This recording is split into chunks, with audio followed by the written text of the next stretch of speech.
If you stop learning, you stop earning. Jika Anda berhenti belajar, Anda berhenti mendapatkan hasil. Dalam video kali ini, saya akan melanjutkan tahap 5 dari 9 tahap Sales Pipeline Century 21 Grande, yaitu negosiasi. Bekerja sebagai agent properti, sedari awal kita sudah terbiasa untuk bernegosiasi. Misalnya, pada waktu kita menawarkan jasa pemasaran ke pemilik properti, kita biasanya menegosiasikan apakah kita boleh diizinkan untuk memasarkan properti tersebut. Atau contoh lain, kita bernegosiasi untuk besaran dari komisi atau success fee yang akan kita dapatkan apabila kita berhasil menjual properti tersebut. Oleh karena itu, betapa pentingnya kemampuan seorang agent properti untuk bernegosiasi, karena digunakan dari awal aktivitas bekerja sampai berhasilnya pekerjaan tersebut. Ada 4 tips yang praktis yang saya mau bagikan dalam bernegosiasi. Yang pertama adalah pelajari dengan baik dengan siapa Anda bernegosiasi. Apakah dengan penjual, pembeli, kuasa penjual atau kuasa pembeli, agent co-broking, developer, bank, atau pihak lainnya. Nah, posisi yang berbeda tersebut mengharuskan Anda untuk mempelajari kebutuhan, kepentingan, kekuatan, dan kelemahan lawan negosiasi.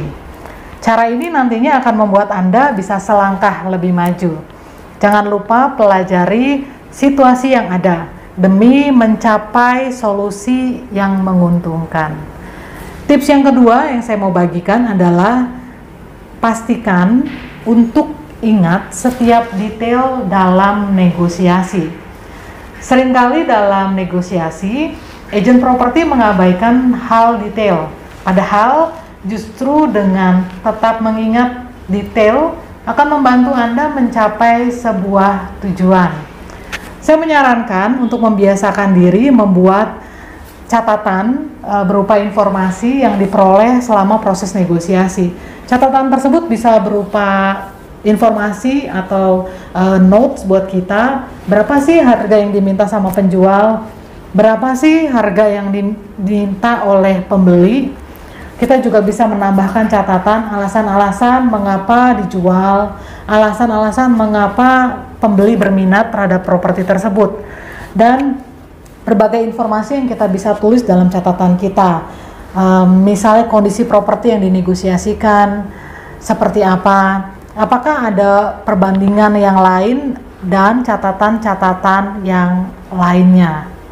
Jangan sampai detail kecil tersebut terlupakan hingga pada akhirnya akan membuat Anda gagal untuk bisa mendapatkan tujuan yang ingin dicapai melalui negosiasi.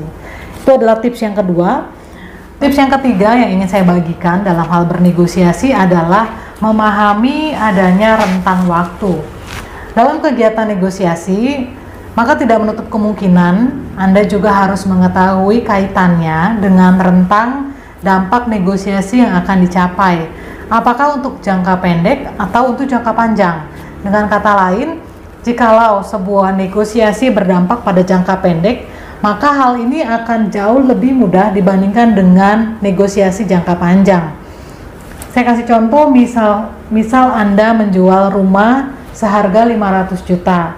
Proses negosiasinya akan lebih singkat dibandingkan dengan menjual pabrik dengan harga 5 miliar. Nah, rentang waktu inilah yang perlu dimengerti oleh agent properti. Seberapa siap kita untuk melakukan proses negosiasi. Kalau kita siap untuk bernegosiasi jangka pendek, maka pilihlah listing-listing, pilihlah unit-unit yang akan kita jual. Atau kalau kita sudah siap untuk rentang negosiasi yang cukup panjang, kita sudah mulai bisa untuk memasarkan properti-properti yang nilainya cukup besar. Tips yang keempat yang ingin saya bagikan dalam kesempatan ini adalah bersikaplah adil untuk setiap transaksi. Ketika sedang melakukan negosiasi, pastikan Anda selalu berusaha untuk menghormati keputusan yang diajukan oleh pihak lawan. Jika Anda mengandalkan keegoisan sekaligus bersikukuh untuk mempertahankan pendapat, nantinya akan membuat negosiasi menjadi semakin alot dan berlangsung lebih lama tanpa menghasilkan sebuah keputusan. Tetap tenang juga merupakan kunci sukses dalam negosiasi. Demikian 4 tips praktis yang saya bagikan dalam kesempatan kali ini, yang merupakan tahap kelima dari 9 tahap Sales Pipeline Century 21 Grande. Mudah atau susah dalam negosiasi yang merupakan kebutuhan atau skill yang sangat diperlukan oleh agent properti, bergantung pada seberapa banyak pengetahuan dan pengalaman yang Anda miliki. Sehingga saran saya, don't stop learning and you will earning.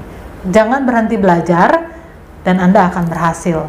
Salam Centurion.